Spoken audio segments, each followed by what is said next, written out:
has joined us. And you can start at any time. Well, can you hear us?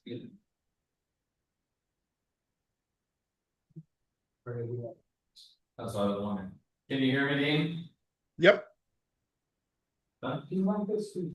I'll turn it up a little bit more, but yeah. Their work session. Do we usually put work sessions on? We're on the YouTube, so Fine, for Jane, whatever you want to do. and it's up to you. Might as well. Might as well. Let me get some.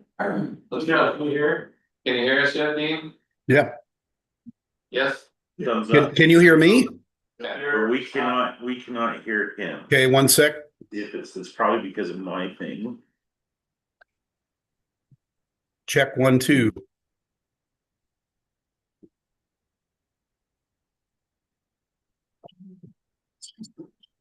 My audio all looks good.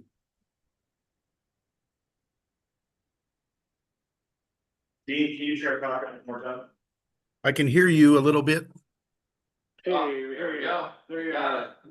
All right, with that, we will open the work session of May 18th. And go into discussion for a camping ordinance. Okay. Right. Staff was asked to bring this back to you. We've had some opportunities to look at a number of the things that we talked about. The in your packet was the obstacles memo. We gave you that just so there would be something in the packet and there. Since that, following the release of the packet on Thursday, we've actually finalized a couple of things that we'd like to do as solutions. And in looking at this, what we've found is there were a couple of different major issues that the council had encouraged us to look at. One was the RVs, right? And getting rid of the RVs in town. 2 is helping clean up homeless and people sleeping where we don't want people to be sleeping. And 3, making sure we're jiving all of this with state law, the court cases that have been handed down and everything there. And then there was the big enforcement piece. As we continue to look at this, I think the solution lies not in a specific camping ordinance as we had drafted before, but in modifying a couple of 3 different things. So what I want to do is I'm going to pull up for you chapter 71 of our code, and Dean, I will share this screen for you. If you give me just a second, trying to do 4 things at once. And Dean, can you give me a thumbs up once you can see that? Awesome. So this is chapter 71 of our code. And so some of the things that we wanted to do was make a couple of amendments here. And we're gonna go through a lot of the code here, but I think some of this will solve some of the enforcement issues and some of the issues that we've had. And we'll talk about every piece that goes into this. So the first thing we want to talk about is, and I know this is scrolling a little fast, storage of motor vehicles, right? So our current code says a vehicle or trailer approved. This is our 24-hour rule that it has to move 250 feet. One of the proposals is we just take that out and we say you cannot store a vehicle or trailer, personal property, trash containers, construction equipment, or construction supplies at all. Okay, what this would do is take it from we're not going to enforce on somebody's house that's there, but enforcing anything on the street other than a automobile as opposed to a recreational vehicle. Okay. So what this would do is would make it so that If somebody wants to park a boat or a trailer, that would need to be in the driveway. And if it's in the driveway, it can be there all you want. If you need to move cars out of the driveway and park those on the street, that is fine because we allow automobiles to park for up to 72 hours. Do I have that right, Kenny? Right now it's 24 hours. Or 24 hours, which your vehicles are gonna move and cycle through. You're not gonna have the long-term storage of the vehicle. So by switching this from somebody camping, and we're not gonna digest whether somebody's camping or not. We can make it more of a car enforcement thing and a vehicle enforcement thing where we be subject to the traffic code. As opposed to a camping code that would get us in trouble with some of the court cases and state laws that have been passed. Does that make sense? Along with this, in chapter 71, and just let me get through the changes here, Councilmember, and then I'll answer your questions or let you ask your questions. 71.052 is bicycle licensing. We haven't done this in years. And so as we're amending the code, just take that out because it's not something the city's been doing forever. Same thing with renting of bicycles.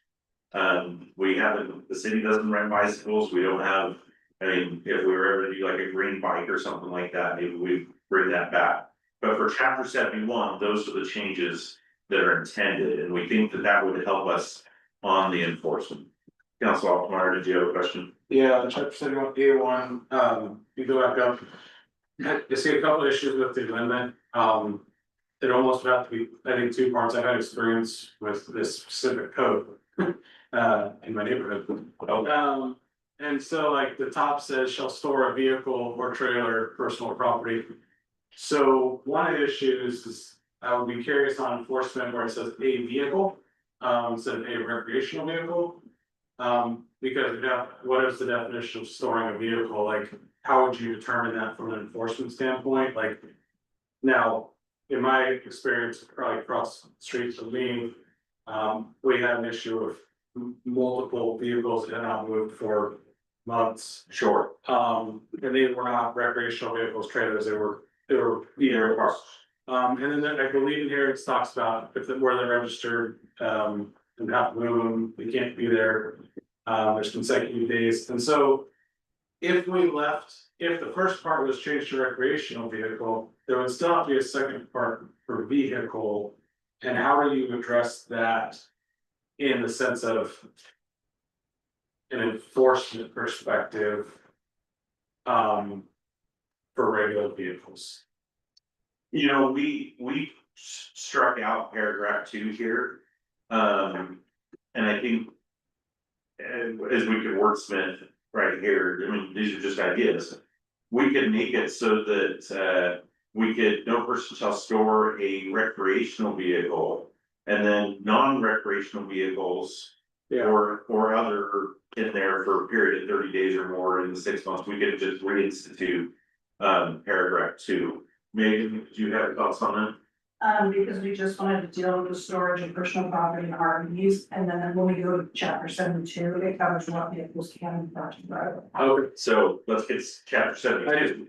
Yeah, so And that just may answer your looking question. at that, I was like, wait, hold on, so Yeah. it's in 72, that's great. This is why we have Megan and Kenny here to make sure that I don't screw it up. Okay. So I'm gonna stop sharing this for Councilmember Chris. And then I'm gonna reshare chapter 72.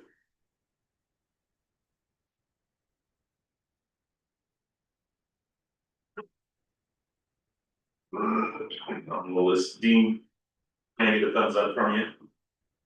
Perfect. Okay, so here we have the parking meters. And is that it, Megan? I thought we had something else in there. Now we've got O2, 03. Yeah. So in 72.002, we edit that we take out where parking spaces are designated. So it makes it so we don't have to have lines on the street or anything like that, just no parking. And then you have to park in the direction of traffic flow and everything there. So we're just taking out what we need to mark the spaces for this paragraph to be enforced. Prohibited parking, we allow No person shall park, store, or allow a vehicle to remain. In violation of state code or city ordinance. In an alley or loading zone for 30 consecutive minutes. No operator shall park, store, or allow a vehicle to be parked or stored upon a city street, parking lot, or city property. For displaying of sale. Repairing or servicing, selling or merchandising, displaying advertising, parking or storing a recreational vehicle, boat, motorcycle, trailer. Anything like that, or parking or storing a motor vehicle for more than 72 consecutive hours. Parking restrictions pursuant to state vehicle code. This takes care of sidewalks, fire hydrants, all those kind of things. And for the police department, parking in a manner which causes traffic hazard. You know, so if somebody parks angled on a street that doesn't really have angled parking and causes a backup, we can enforce on that. And then no overnight sleeping, so this is we don't want people sleeping in their cars from 9 p.m. to 7 a.m. Only on the public property. That this enforces on. On street, highway, city parking lot, loading zone, or those, so. You can be in the Herald Center where they have a parking lot, you can go in and sleep in your car there, we just don't allow sleeping in cars on city streets. Well, that'd be a private trespass issue. Yeah, yep, Can you sort of, so that those ones added, display of advertising from the vehicle.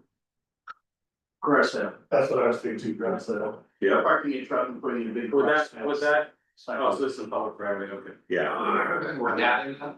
This is not, what you're probably thinking is, say that maybe a member of our city council owns an appliance repair store. And has vehicles with logos on the side, you can still park those, because that's not displaying advertising, this is something that's not.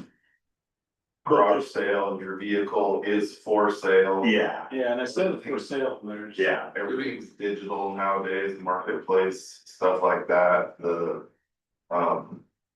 just But it is very common for a person to park a car in a. And spot, say garage it's a sale. garage sale. Have we had? We're getting rid of that completely, or there's a time limit? No, that's completely. this would be completely, Because the garage sale permit, We used to require. and that's one sign, it has to be on the property. So you could display it from your vehicle in your driveway, you just can't do it. I mean, I think, no, not the whole other conversation, Alright. but. and that could get into a free speech issue. Yeah. A time, place, and manner of signs that we get into. Have we had complaints or problems? Every time I issue a garage sale permit, I will go down a street where it is. And they always have a vehicle, put it on our telephone poles, which they're not supposed to do, it has to be on the property. Yeah. So I'm seeing this with almost every garage sale, a while back we had a red wagon out I there. was gonna say down Third Street, In the there's right a of red way, so button. you turn the corner and you almost hit the wagon. Yeah, I mean, I think, I mean, just on that note, I do think that there's probably reasonable room within the garage sale ordinance alone to ease up, so you don't have people doing that. I'd rather allow people a second sign to be off premise rather than a vehicle parked on the side of the road, especially on Evergreen. Yeah, Cause that when they park there at that intersection, that's brutal. Or even off of across right now Meadow. They always park their car on Third Street, because they want to get people off Third, I mean, most of the time we're in a garage, so they want to get people off of the thoroughfares. yeah, And I mean, I'd rather have a sign staked, you know, ask permission for somebody's yard than I would. Have a vehicle parked there, so And then- I'm fine with this, I just think that there's probably room to help people. Yeah, cause it's not gonna get fault, I mean, no, yeah, right, if we would enforce it, we're gonna enforce it, you know what I mean, and that's like, it's right. so one caveat to all this, these are ideas that we put together in the language of draft. This has not been vetted by the attorneys or anything, which is why we're not bringing it for approval yet. We just wanted to have some solutions for you as part of the work session.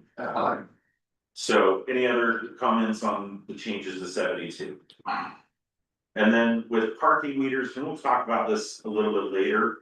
We don't have parking meters in town anymore. So again, deleting this code, legal time limits, this talks about parking in a metered space. Meter fees, mechanical defects of the meter, the collection of coins, nobody's putting coins in parking meters anymore, so just deleting that. Parking permits, just making a technical change for how we actually do, parking permits for construction purposes.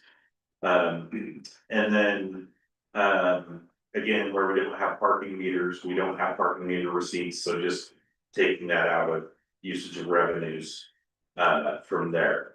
And, we will get into more of the enforcement on parking as we talk about the downtown parking summit that we held. And that's on the agenda for the regular meeting, so I don't wanna get too far down that road. But this is, I think that was all, let's see here, unauthorized parking control devices. We're just changing to the recognized court because we don't have a municipal court. So making sure that whether that goes to justice court or to the county municipal court, we're just recognizing that it could go to any of those, right? Whichever is the one for the Back city. up there, we had the court, it says, recognized court of law for this district or another court venue, is that redundant? Possibly. Again, we would clean it up with, once the attorneys look at it. Would you be able to go back up to where it refers to the construction permits? And then also a question back to 71 on this section where it referenced, you know, if you're parking a vehicle or have a trash bin, like a 30-yard trash bin or construction material in the parking area, and you have to get permission from the city manager, what does that process look like? So that's just our normal permitting Yeah, stuff that we do. So as you're doing construction, I designate Megan to issue those permits for building permits or whatever.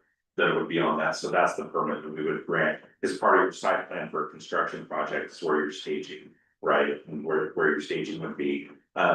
The old code, or one of the things that we took out is there's this whole section on reflectors. And then anything put in the right of way had to have reflectors on all four sides and such like that. And it's like, you're saying that if somebody is putting their junk in the right of way, they need to have reflectors around it so nobody hits it. That's not really feasible, in a lot of ways. So just cleaning up the technical stuff on that.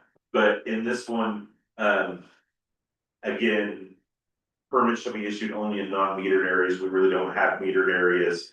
With a person with a properly issued permit, you just say you need to park directly in front of a construction site or in an approved area without interference. That's part of your site plan and your staging plan that you would do if you're part of construction. So on that, it says without interference with commerce.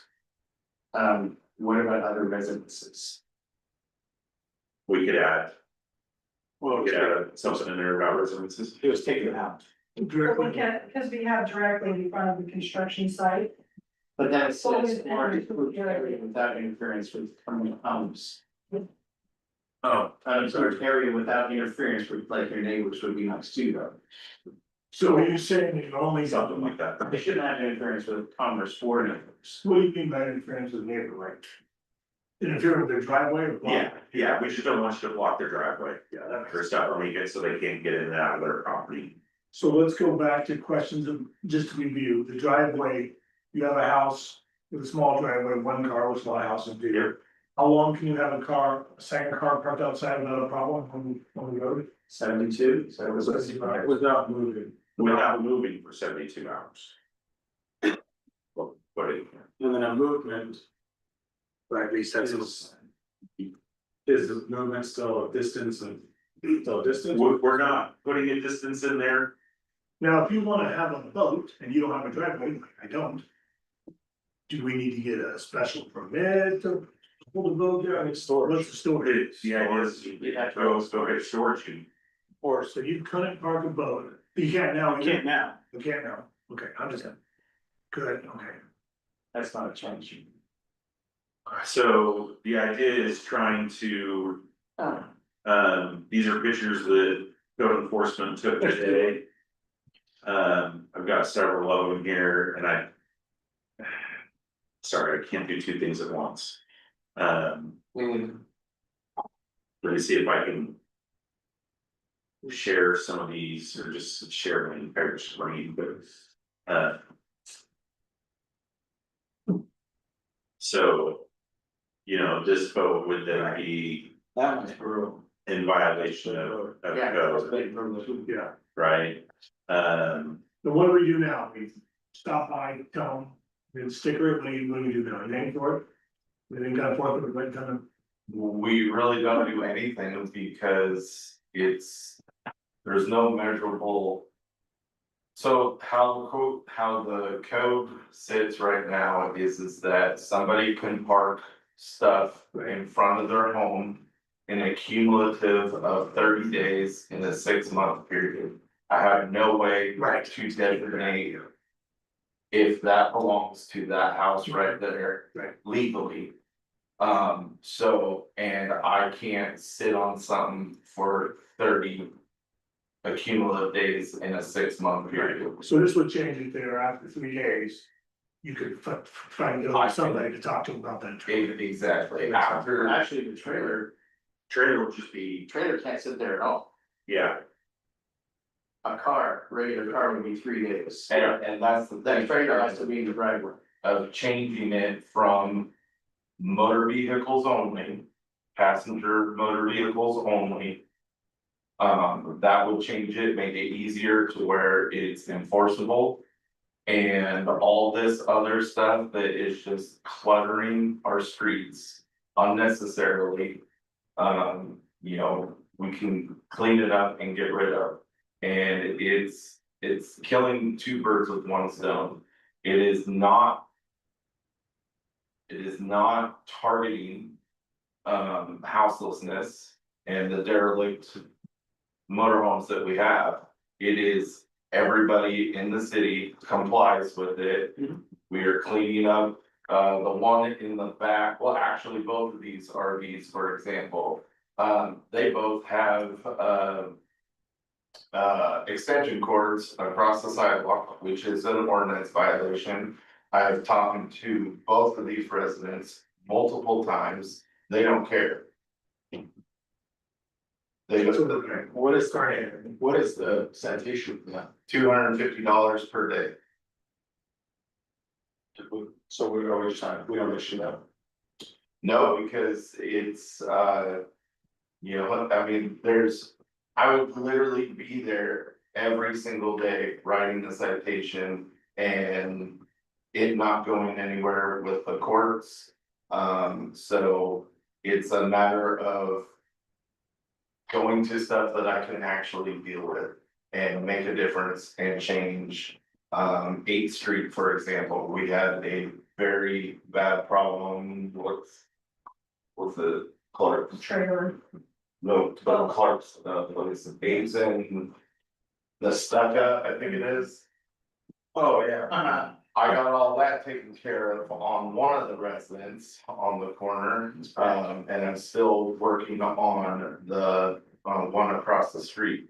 So that is not as sincere or as severe as what is going on 8th Street. So it's one of those things where I unfortunately have to pick and choose my battles. And, you know, I gotta focus on so let me. What's getting thrown out? A lot of it is, I don't really wanna get into the battles we're having in the court right now. But we haven't had the court throw stuff out, you know, I've seen stuff get thrown out because we didn't have, if it was like a 30 consecutive days. We didn't have timestamp photos of 30 consecutive days, and then they'll say, well, I can't tell if that's moved or not. Even though it's pretty obvious it hasn't moved, right?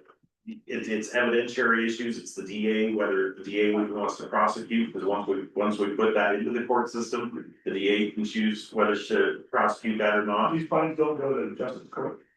yes, all of them, all of them. Ordinances go to justice. Yeah. court. So that's what I'm trying to figure out, I mean, I guess that's an issue, I mean, it doesn't. Like, I mean, I know you don't wanna get into that conversation, but that is the conversation. I mean, we can change all the ordinance in the world like that. The court is the conversation here, is that if they, what is needed by us. And we are working with court staff to figure that out. I think we need to create an ordinance like this. Yes. 72 hours, and then we need to write the tickets. Well, if it says no, then there's then I would assume that means that there's not as much evidence needed because it just is, it's there. Right, and so inoperable motor vehicle, for example.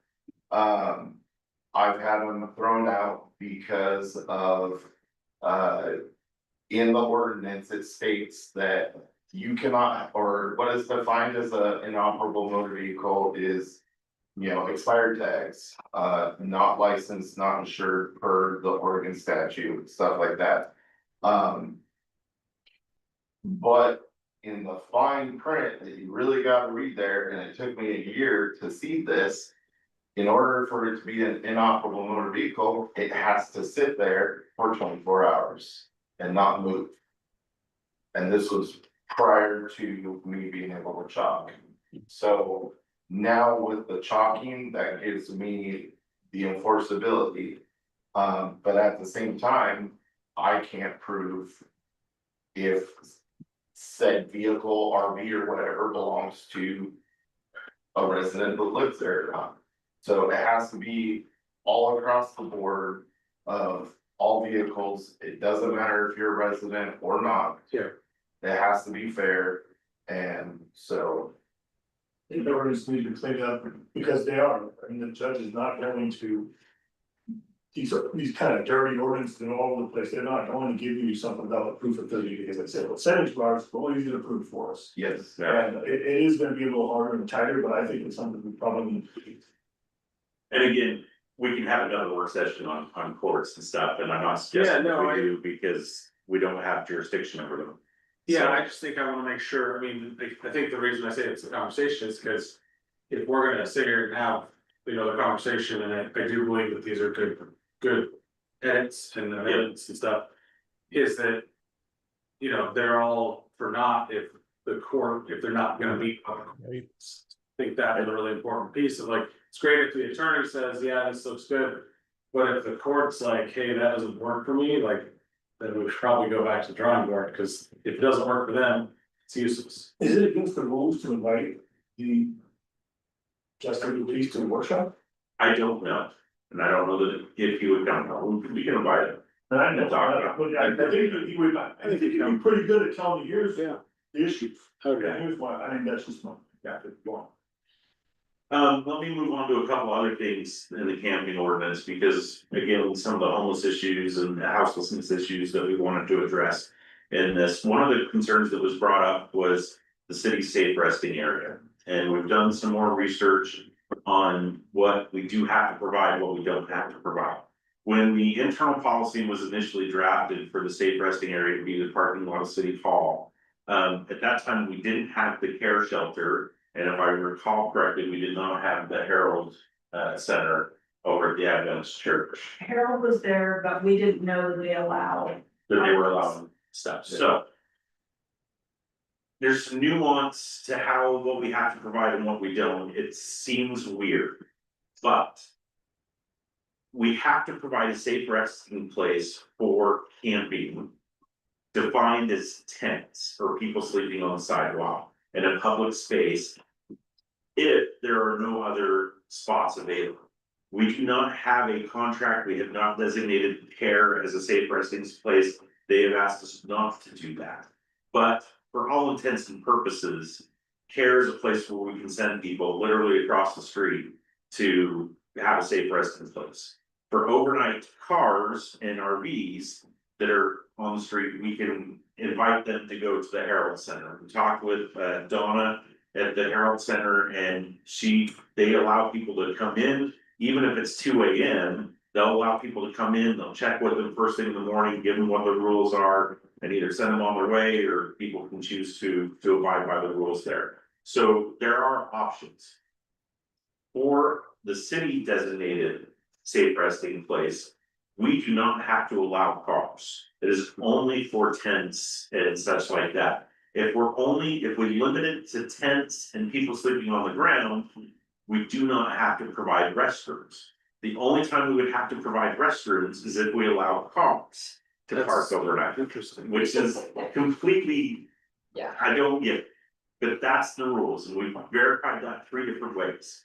So, the recommendation is to change our internal policy and don't allow overnight parking in the city parking lot here, which has not been an issue for a couple of weeks. The individual that was being here has moved on. But just for future reference, we can change that as an internal policy to say we don't allow overnight parking in the city hall parking lot. And if we do have people that are tented, we can offer to take them to the Herald Center, we can offer to take them to care. Or if they're on the pavement here, they can stay there until 7 AM. So I think that's internal policies that treats that. Anything other than the safe resting area, we can consider as private property, even if it's city owned. And we can trespass for those areas like we've always been able to do. We don't allow people to stay in parks overnight because of the rules of the park, or there's no camping in the parks. So we can trespass people from there. So for staff's view, the tweaks to the parking ordinances and the motor vehicle ordinances that we have on the books and the tweaks to the internal policy about our safe resting place, I believe meets what the council was looking for with the camping ordinance drafting something. Currently, right now, we allow parking, but we don't have a press review. No, we Are don't. we breaking the rule? Yes. Quick question then, okay, so going back to 72 a little bit and that kind of that perspective. So individuals camping in their vehicle on the side of the street in the public right of way. If we pull up to enforce that. It would, we say you can't be here because you can't sleep in your vehicle. What teeth do we have as a city to say you can't do that? So police can invite them to go to care or to the Herald Center. Okay, and if they say no, If they say no, then we can trespass them because we don't allow sleeping on the public streets in your car as part of the ordinance change that we would. What was it trespassing from? Doing that, or just being there, or? I think that's a question that I need to clarify with the insurance. that would be the question I'd have, because I mean, there are people who simply, like, well. We had one that we chased around the block for. I don't know how many months, right? Like, we just ring around the block, and it's like. It was very clear you could go somewhere, but didn't want to. Mhm. Because there's rules and. It's easier to not be somewhere where there's rules when you're doing nefarious acts. Mhm. So. I guess that's what we might kind of loose end there is, alright. Right now, there's a Jeep on Third Street, very clearly has moved for weeks and they're camping in it. Months, yeah. What? We don't have anything done anything there, and like the question would be is. We approach that, how do we move them on, where do we move them to? If the vehicle's inoperable. Say the vehicle broke down, they're like, well, we'd love to move, but we can't, okay, we still can't sleep in it. What are the next steps to be able to take care of that for the benefit of health and safety? And I think the next steps are citations, and we've talked about citations and sending it to court. Once you hit a certain level of citations, we should be able to add something that the city could tow it. But we've got to look into what that looks like and setting up the towing things again. But I think there's ways to get there. It's just crossing T's and dotting I's. If the council's okay with this direction, which is really what we wanted to get out of the work sessions. One of the things that concerns me, if we're okay with the direction, is in the process. You probably have done this, but if not. The people who have brought us complaints consistently, time after time. They need to at least be invited to look at these and make comments. So the direction, because these are ordinance changes, these do have to go to a public hearing and before the council at an open meeting. We can't just make these changes tonight. Well, I get that. I just want to make sure they feel like they have. Yeah. So we would invite the stakeholders that were at our meeting in January back and make sure that they were made aware of that, of those public hearings. Thank you. On personal, Dean's got his hand up. Go ahead, Dean. Well, just a couple of quick questions. Backing up, Sean, about 5 minutes ago, you made mention the the tent ordinance, and I don't know if that was what you were addressing or is tonight just about street parking and that kind of thing. Did you say that everyone has to vacate by 7 AM regardless of whether they find a place to stay on a tent legally or not? Is that correct? Yeah, our internal policy is that the safe resting place is from 9 PM to 7 AM. Okay, so Plus that's That's inside just- that's inside those regulations that you were speaking of regarding tents, right? Yeah. But, okay, so that doesn't necessarily apply. It sounds to me now, maybe, and this is just because I'm listening and I'm a little speaker, but that some of our biggest hurdles are enforcement and the courts. Is that what I heard you also speaking of? Is that understanding? That is still the issue, and we'll have at least one solution later on tonight for that. Okay. But the courts are an entirely different. Right. Okay. Solution. I didn't mean to be redundant, but I just want to clarify for that I heard correctly what you were saying. So, okay. I also have, I think a concern. You said you had spoken with CARE, and so our position was going to be tell people they can go to CARE or they can, got the other one already, do something else in the Herald Center, right? But then your next breath was almost, CARE has asked us not to do that. Did I hear you? No, it's not that they haven't asked us to do this, they just don't wanna have a formal, like an IGA, or have us designate them as the safe resting spot for the city. Cause they don't wanna, there's legal issues on their end that they don't wanna Okay. mess with, so they are welcoming anybody, that is their job, that's what they do. But they don't wanna be the official designated place that we have to have. You have to have one like that to get action. Which, so now we have that on by statute. You just mentioned like it's kind of our internal policy or timeframe. But if we have to have a statute, I would assume the rules and for our safe resting spots need to be in writing somewhere. So it's internal policy that the city can have that we can produce for people that complies with the statute. It does not have to be an ordinance or something like that. That allows us to amend or work with it. As part of our internal stuff. I've been really impressed actually with the people that have camped out here. Like, For the most part, they've been really for good. the most part, they go to keep their stuff together and off they're out. It was, some of them would go hot meals there, I was really impressed with how, the care that they took to like abide by the policies. The majority. For the most part, you never know they were here to it. Yeah, park every Friday morning, something, whatever. Very early, you might see somebody, once in a while. I'm personally, I'm fine with this direction. I think the idea here is was, for the longest time, especially being downtown, was, I'd call, and, Chief Charles will be like, well, I can't do that because it's like, well, at some point, we have to get things in place to say, okay, we can take care of that. And, and even sometimes, it's like, let's not make it easy to break the rules. Like there's nothing wrong with house assistance. It's a circumstance that is an unfortunate circumstance. It's a matter of how it's,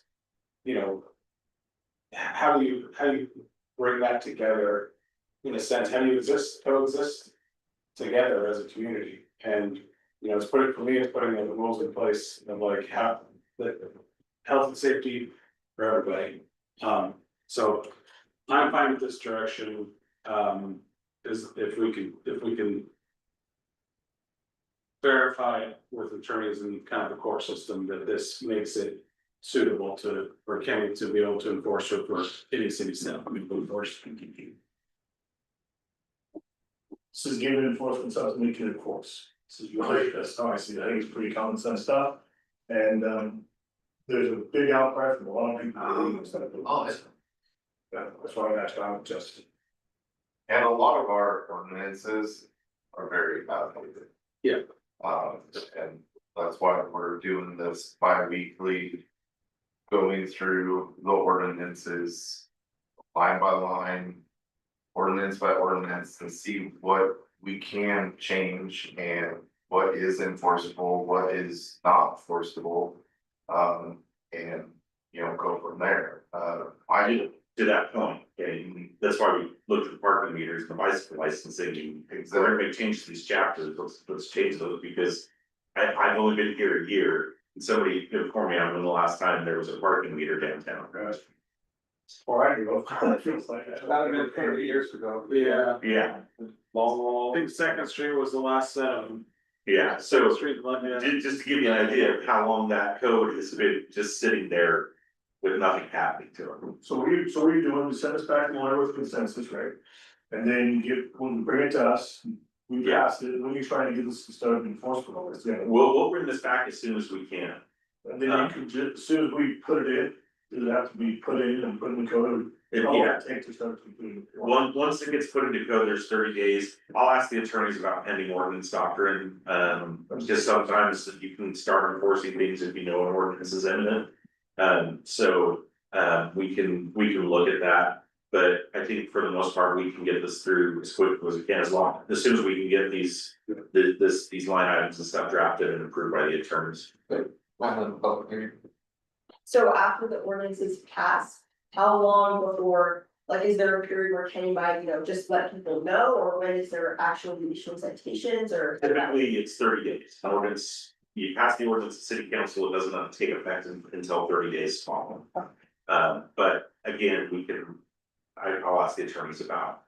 What we When can we do get to there, do it's that. gonna need to be one of those things where obviously we can't hold the same minutes out to everybody. Yeah. We can make it social. No, but that media, it can be shared, That can be put in like the water bill and stuff too. Yeah. Absolutely. yeah, we're gonna. There's lots of different ways to get that out. But I think most of our problems are when people knowing there's not an ordinance, they have to follow. Well, it's like, I think that what we were talking about earlier, we can go and knock on the door. And be like, hey, you can't have your RV out there, and you can't have an extension cord to it. And they, tell Kenny, that's nice, have a nice day. And, well, we don't issue citation because we don't, because we can't get traction at the court. So it's like, why listen? I'm getting free storage. I pay for storage for our RV, but like, I could park it on the road if I wasn't gonna get, I wasn't gonna get citation. So Can I add one other thing to this, and I'm probably speaking just a little bit out of school. I did meet with one of the county commissioners last week about how the RVs and such are a countywide issue. And one of their concerns was that they didn't want to see us take a really hard line on things and then push the problem to unincorporated county, to Bay City, to Garibaldi, and just push it.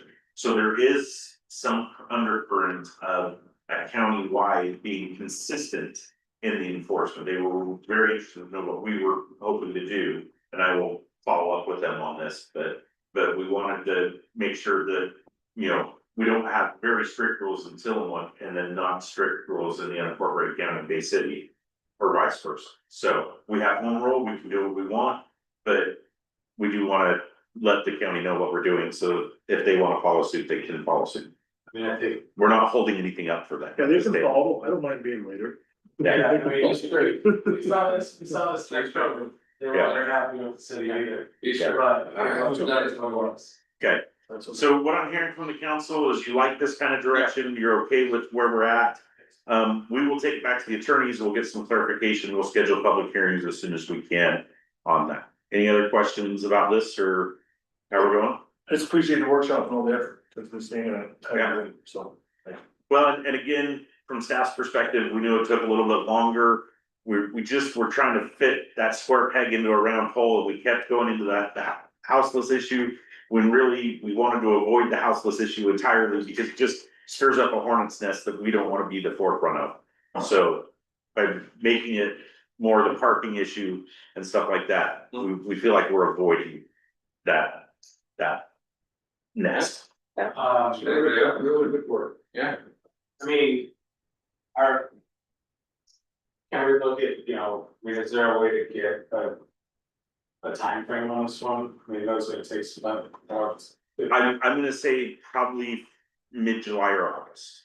And that's only because I'm looking, we're already at the second meeting in May, we have to do some public noticing on it beforehand. So I don't know where that puts us and being able to get in it at June, and we traditionally have canceled the first meeting in July. So the second meeting in July would be 3 meetings from now. The public notice just needs to go out, the conversation we've taken up, ordinance is enough to be done by the public notice, correct? You have 2 readings on an ordinance, so you have to read it once and twice. The public hearing would be on the first one, and we'd want to have a draft available for that, because our charter says that any ordinance has to come before the council 7 days before a public hearing.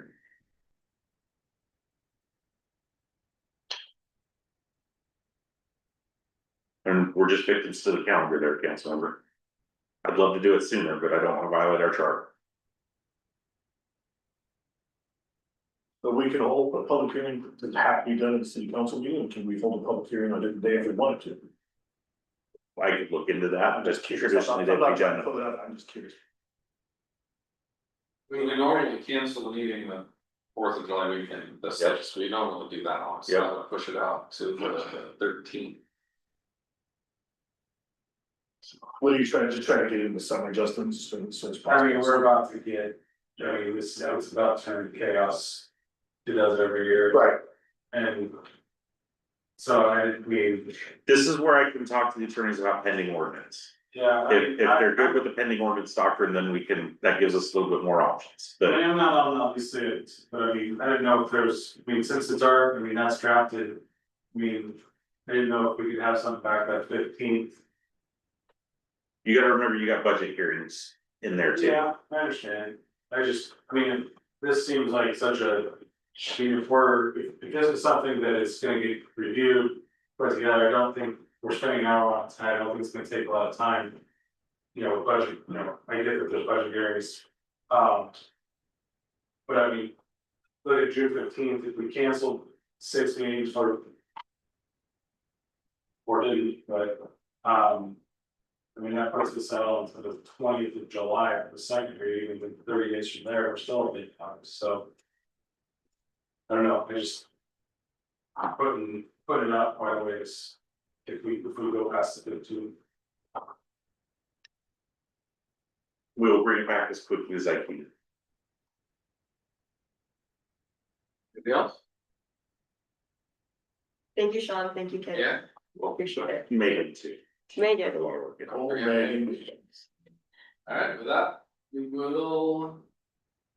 Close the work session and take a 10-minute break. We got 10 minutes. I like these ones.